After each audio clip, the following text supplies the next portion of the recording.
If you're watching this video, you probably just got your hands on an awesome handheld PC. It's cool, right? And part of you might be wondering, I wonder what other cool things I can get to help make this cool thing even cooler. That's what we're going to talk about today, because there are tons of accessories and equipment that you can get that makes your experience using a handheld PC infinitely better than it is when you just get it and you open it up and you take it out of the box for the very first time. Admittedly, that first experience is really awesome, especially if you have a really large library of Steam games that you can now play on this device and take it wherever you want. But there are ways to improve it. So let's talk about that. And I want to start by talking about storage, because when it comes to PC, I think that most publishers look at the PC gaming audience as people who have giant hard drives and expensive graphics cards, and they don't really worry too much about optimizing storage. When it comes to handheld PCs, usually you have pretty low storage. I mean, the most that some of these will ship with is usually like a terabyte, and a terabyte might sound like a lot, but when you start downloading all of your games, you're going to find that you run out of storage really, really fast. So how can we upgrade that storage? Well, there's two ways that you can do that. The easy way, and then the slightly less easy way. I'm going to start with the slightly less easy way because I think that a lot of people are afraid to try the slightly less easy way. You rewind to almost 4 years ago when the Steam Deck first came out. I went on record saying there's no way I'm ever going to open up my Steam Deck. And then a few months later, I ended up ripping every single piece out of there and replacing a complete shell swap with a transparent shell on a live stream just to see if I could do it, because my curiosity got the better of me. And I'm here to tell you, if I can do that, anybody can replace the storage in a Steam Deck or an ROG Ally or an Xbox Ally or a Lenovo Legion Go S. You can do it in pretty much any of them. What kind of storage do you need though? Well, it depends on what device you have. So let's start with the Steam Deck. The Steam Deck, all of these systems use M.2 drives, which are very, very fast storage.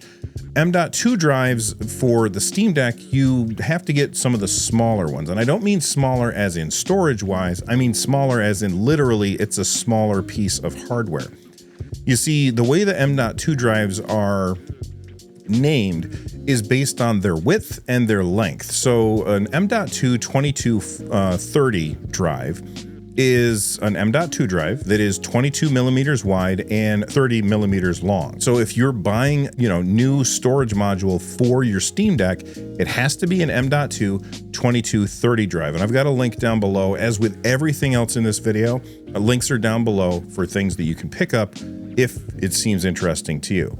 Now, let's say that you've got a Lenovo Legion Go. The Lenovo Legion Go will use an M.2 2242 drive. Then when you move on to the Xbox ROG Ally X and the ROG Ally X, those use full-size 2280 drives. Now, the advantage to that is that 2280 drives, they tend to be cheaper because it's easier to get more, I'm just going to say more storage on it, because it's literally a bigger piece of hardware, so it's longer.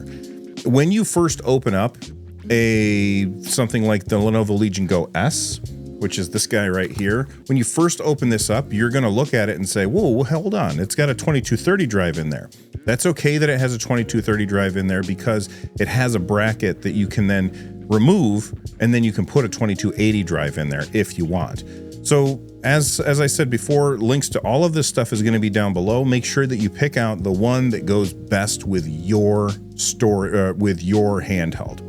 All right, that's the kind of easy way. A little bit more easy is to just buy SD cards. Now, when it comes to SD cards, you want to make sure that you're not overspending. There's a lot of different stats that go with each SD card, and I think a lot of people will mistakenly think that you really have to go out and buy the fastest SD card that you can if you want to get the best performance. But here's the thing, when you are talking about performance when you're playing a game, that game is loaded from the SD card and then it runs from your RAM. It doesn't run from the SD card. The same thing happens when you get something from, like off your M.2 drive. So you want to make sure that you're not paying for speed. You want to pay for storage instead. On screen right now, I have the SD card that I bought and I use in any of my PC handhelds. It's a 1 terabyte card and it goes for about $90. And you might be thinking, if I have the choice between just popping an SD card in or opening up the device and risking how well my device is going to work in the future if I can't put things back together the way that it was when I took it apart, I can totally understand that. A 1 terabyte M.2 drive is going to go for about $75, so you're going to save a little bit of money there. But a 2 terabyte SD card will cost you about $180, and you can get the same amount of storage on an M.2 drive, which goes inside your device instead, for about $134. In my in my ROG Ally X, I've got a 4 terabyte SSD in there. I never have to worry about storage issues. Yeah, I could fill it if I downloaded like every game, but realistically, I'm not going to play all those games. So if I just install the games that I'm going to play, I always have tons and tons of extra room, which I can fill up with emulation and stuff like that. Handheld PCs are expensive. The Xbox Ally is $600 by itself. The Ally X is $1,000. And when you buy something like this, you want to make absolutely sure that it's protected because these things travel with you. When Microsoft and Asus announced these things, I looked at the shape of them and I thought to myself, there's no way that anybody's going to be able to make a case that will fit on it because of these weird grips on the side. But I was wrong, and I'm glad that I was wrong because channel sponsor dbrand sent over their kill switch cases. This is the kill switch case for the Xbox Ally and Xbox Ally X, and I gotta say, dbrand absolutely nailed these. Because the case is so form-fitted, it doesn't really change the feel of this very, very comfortable console. And the added texture makes it even more comfortable to hold. If we take a look at the back, you can see that it still has the vents so that you can still have airflow going through there. It even has a kickstand, so if you want to sit and play like that instead of playing in handheld mode, you can. And the kickstand snaps right in. And since we're looking at the back, you can see you also have access to your M1 and M2 buttons. And you can see right here, the kickstand even has slots for extra SD cards if you want to bring more games with you on the go than will fit on your hard drive. Now, I will say this is a pre-release version of this case, and as you can see, they've mismatched the volume buttons. They have said that they will be fixing that before the actual items ship. They also said that the texture on here is not the final texture. They're going to be putting on what they call a micro dot grip on here. This is going to feel a little bit better in the hands, although I gotta say, I think that this grip feels fantastic. They also sent over some joystick caps, which I really, really like. I've been using the joystick caps that they sent me for my Steam Deck on pretty much every PC handheld that I've been using. They just feel really, really great. But what makes a kill switch case is this cover. It's a hard shell cover which goes over the top and it protects everything that's in there. All you have to do is set it on the top and then give it a squeeze, and now everything's protected. You can see you've got your little cutouts for your joysticks, so your joysticks can't get broken when you're transporting it. On top of that, your triggers are now completely covered and it's smooth on top, and you can still plug it in and charge it with the case on, and you don't have to worry about anything happening to it. I will say, if you are going to play this docked, make sure that you take the front cover off. And the reason for that is because you don't want to have these vents covered when you're using this. But honestly, this just sits in a backpack until you're ready to go someplace, and then you throw it on before you start traveling. Once you have your handheld all protected in this nice hard case, well, you want something else to put it with so that you don't have to like carry it in your hands. And sure, you could just throw this in your bag, but then you have to bring your entire bag with you. So for example, whenever I travel, I'll bring a backpack that I bring my laptop in case I need to edit a video while I'm gone. And I'll also bring a handheld and usually throw it in the bag. But if I want to go somewhere and I don't want to bring my entire bag, that's when you want to have a smaller bag that can be just for your handheld and your gaming stuff. This is a TomTalk bag, and I don't remember which one it is, but I'll put a link down below. But this one is really, really cool. I know that a lot of people are looking at the big honker here, the Xbox Ally X, which is absolutely massive. And then the case makes it just a little bit bigger too. That will still fit inside this TomTalk bag. Let me show you what I mean. So if we open this up, you can see that I've got these two compartments in here. And I used to carry my Steam Deck and my Nintendo Switch in here at the same time, but I usually don't bring more than one thing with me anymore. I also have a hidden zipper compartment in here so I can keep any chargers or stuff like that in there. And then I also have an exterior pocket where I can throw some other stuff as well. But as you can see, we've got our big old chonkin handheld here, and I can just put it in here. It is perfectly safe, and it's incredibly well protected because this bag is completely padded throughout. And on top of that, it also has the D-brand case on it that I talked about earlier. If I drop this thing is protected. It's going to be fine. And I'm super happy to say that because these are really expensive devices. You want to make sure that you are protecting them when you're taking them out.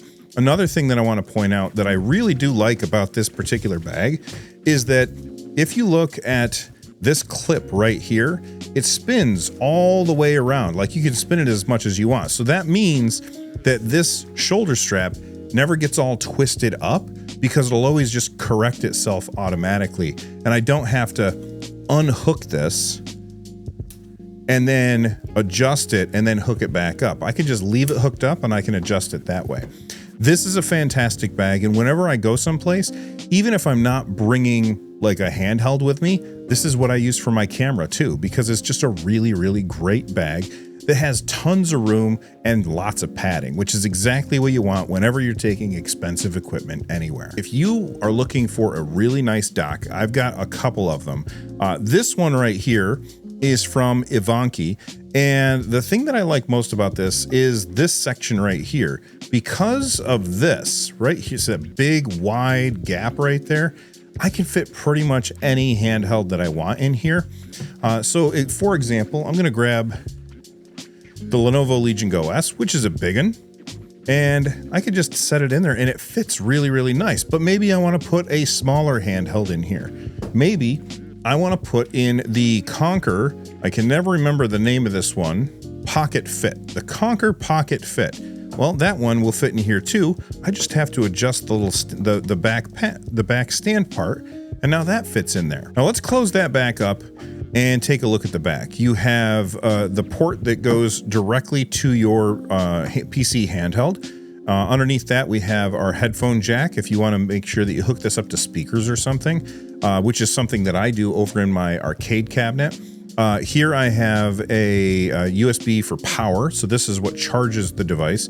You've got two 5 gigabit per second USB-A ports. You've got HDMI. You've got 10 gigabit USB-C port. You have LAN port and 10 gigabit USB-A port as well. On the side, you've got the old school USB 2.0 port. And then on the other side, I have a spot for an SD card and a micro SD card. This is really cool because what it means is you could put some games on here that you know that you're only going to play when you're on the big screen, like things where the text is too small or it's too hard to see. You can install those games on a SD card, keep it in here, and then when you dock your system, it should automatically mount that SD card, and then you can play your game from that, making it so that you don't have nearly as much storage needed when you take your system on the go. This thing is really great. But maybe, like me, you're a content creator and you want a way to record your gameplay without having to hook up your system to a computer. I've got you covered there too. This is the AverMedia Capture Box. Now, this one is a little more limited because of the width of the channel right here. It's really good for something like the Steam Deck, but and it'll work with the original Lenovo Legion Go. I don't know if it works with the Lenovo Legion Go 2. It does not work with the Lenovo Legion Go S. The Legion Go S is just too thick to really fit in there. And the same goes for the Xbox Ally X and the ROG Ally X. I no longer have access to the ROG Ally because I gave that away. I think that would fit in here, but I can't promise it. But let's take a look at the ports on the back. You have USB-C for power, HDMI, a couple of USB 3.0 ports. You've got another USB port, but this one goes to your laptop or your computer if you want to pass this through to a computer, but you don't need to, and I'll talk about why in a second. On the side, you have a headphone jack as well as an SD card. Now, You can't use this SD card the same way that I talked about in the last dock. And the reason why is because this one is for recording your gameplay footage. Basically, the way it works, and I don't have it plugged in, but the way it works is you're playing a game on your system. So let's go ahead and plug that in. There we go. So you're playing a game on your system, and if you want to record something, you just push that button, and it's going to record whatever's happening on the game while you're playing it. And then you can push record or push that button again to stop the recording. Then it's recorded directly to the SD card that is in this slot right here. And a lot of times when I'm capturing footage for tutorials and stuff like that, this is the dock that I use because it just makes it so freaking easy to do. It's just a really, really great system. So this is really good for content creators or anybody who just wants to record their footage and maybe share it with a friend. Now, when you hook one of your handhelds up to the TV, maybe you already have an Xbox or a PlayStation or a Nintendo Switch hooked up, plus you have like your TV, like your Apple TV or your Android TV, and maybe you're out of HDMI ports on the back. If that's the case, no problem. This is the switch that I use, my HDMI switch. It works automatically. So basically all I have to do is turn on a device. It detects it automatically and sends the correct signal through the HDMI into the TV. It supports up to 4K, 120 hertz. It's really awesome. It's kind of on the expensive side when it comes to these switches, but it's the one that would do 4K 120, and that's what I wanted. Something else you're going to want to have if you hook your handheld up to a TV is a controller. Now, the thing about the controllers is there are 1,000 different options. I have an entire 45-minute video where I rank every controller that I have here in the NerdNest, and I talk about it at length, which kind of games I think it's good for, that kind of thing. But if you're just looking for some good general use controllers, take a look at this right here. This is the 8BitDo Pro 3, and I have to say I absolutely love this controller. One of the things that I like the most about it is the fact that it comes with a dock. So when you are done with it, you can just set it in the dock and it charges automatically. Then when you are ready to play again, you pick it up, you can play for a couple hours and you put it back down, and it just always seems to be topped off. Now, one thing that some people won't like about that is that means it does not have removable batteries. So you can't take the batteries out if it's low because you already were playing for a long time and then it runs out. Well, now you have to have something else to play with, or you got to plug it in, or you have to stop playing. So that is something to keep in mind. But for me, I never have run out of battery when I've been using this controller.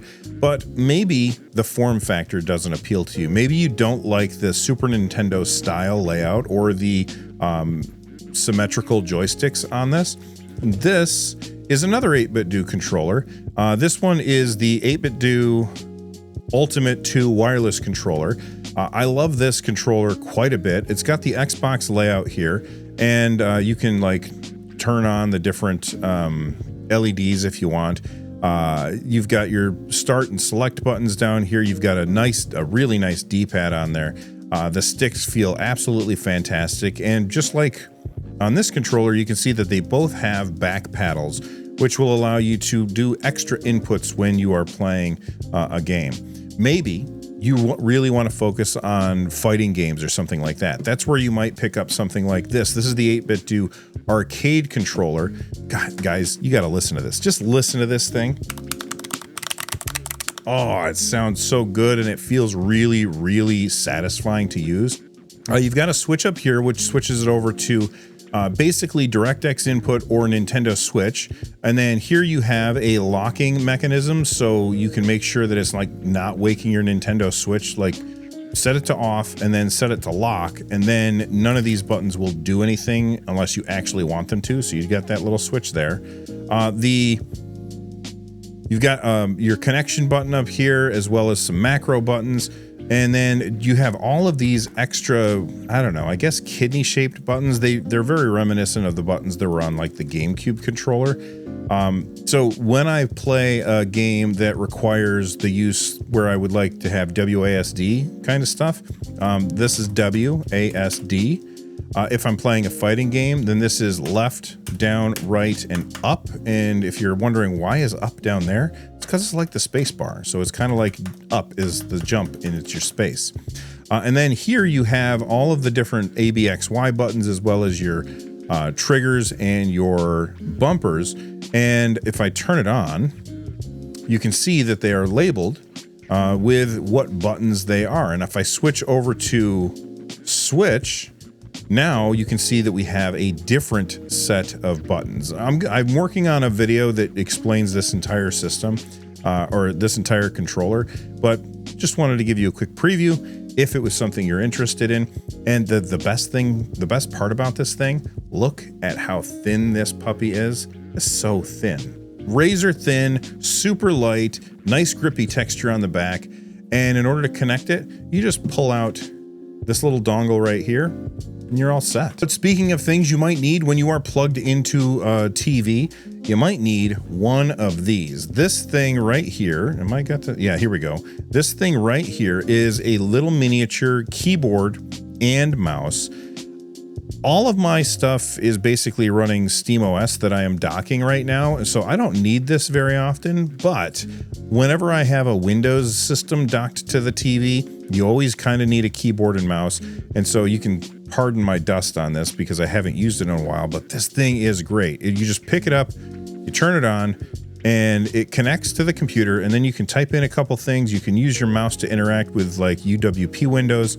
Maybe if Microsoft finally completely gets rid of all of that non-controller interactions on Windows, you won't have to do that for long. But if you're looking for a little miniature controller that you can keep in your living room whenever you dock your system, that's going to help out right there. But maybe you're looking for a big boy keyboard. This right here, and I want to make sure I get it right, so let me look at my notes. This is the Keychron Q1HE QMK wireless keyboard. This thing, I'm telling you, you can't tell. This is so heavy. If you look at my little mat here, you can see I get dents in my little leather mat that I keep on my desk.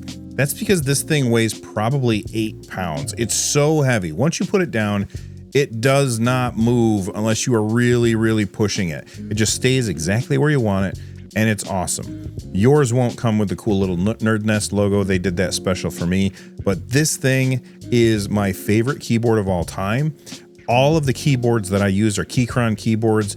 And I'm just going to turn it off so that it doesn't actually do any inputs. But listen to this. It's a nice clacky sound. It's really, really responsive.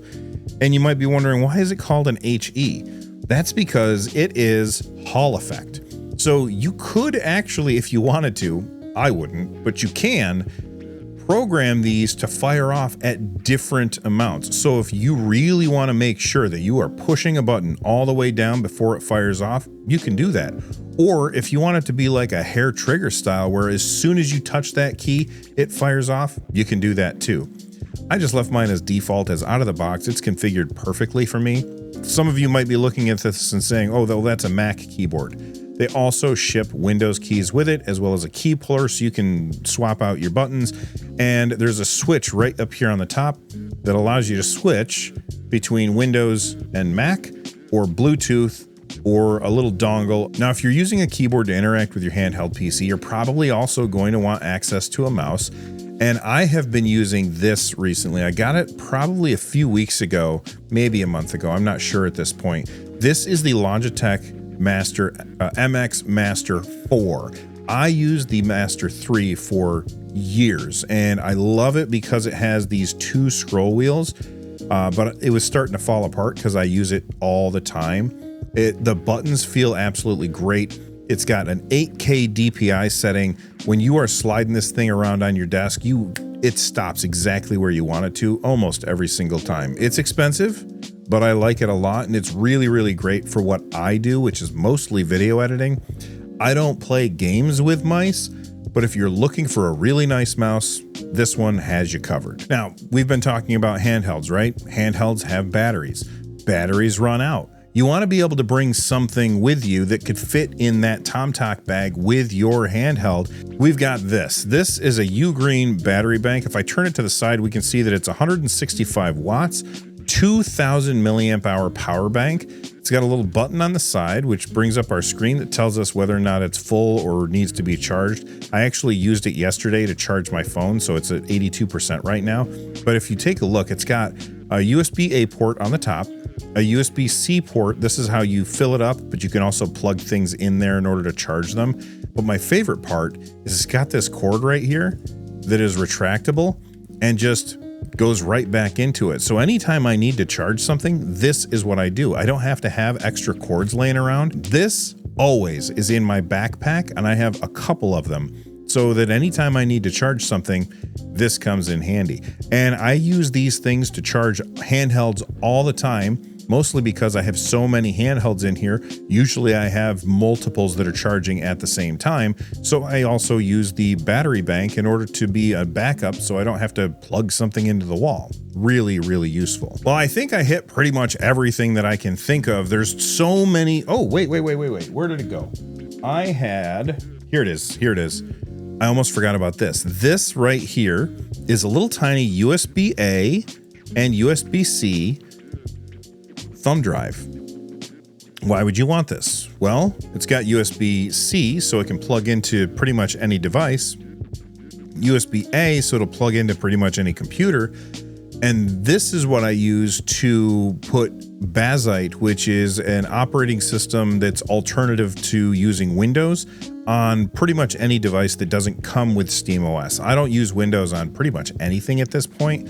And this is just so handy because it's got USB-C on one side, USB-A on the other. And this is a little 256 gigs system.